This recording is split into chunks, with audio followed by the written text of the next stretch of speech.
অতি সাধারণ একটা রেসিপি নিয়ে চলে আসলাম তোমাদের সাথে শেয়ার করতে।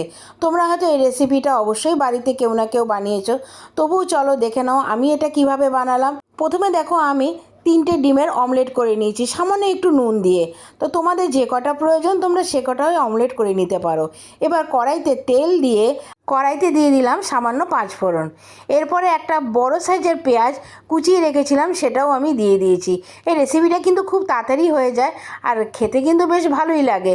তো বাড়িতে কিন্তু তোমরা অবশ্যই একবার ট্রাই করে দেখতেই পারো। এবার পেঁয়াজটা যখন ভাজা হয়ে যাবে তার মধ্যে কয়েকটা মশলা আমি অ্যাড করে দেবো। নুন, সামান্য হলুদ, জিরে গুঁড়ো, ধনে গুঁড়ো আর একটু আদা, রসুন আর কাঁচা লঙ্কার একটা পেস্ট বানিয়েছিলাম সেটাও ওর মধ্যে দিয়ে দিয়েছি।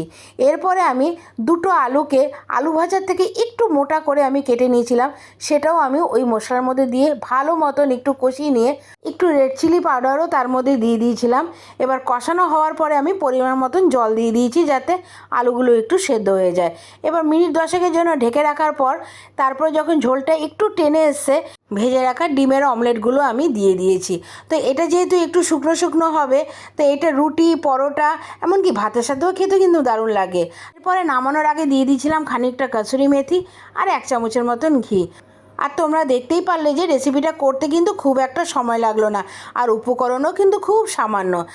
তাহলে রেসিপিটা তোমাদের কেমন লাগলো আমাকে কিন্তু কমেন্টস করতে ভুলে যেও না। আর ভালো লাগলে একটা লাইক, কমেন্টস আর শেয়ার করে দিও। আর আমার চ্যানেলটা অবশ্যই সাবস্ক্রাইব করে দিও। আবার দেখা হবে একটা নতুন রেসিপির সাথে। তোমরা ভালো থাকো, সুস্থ থাকো। এখনের জন্য টাটা।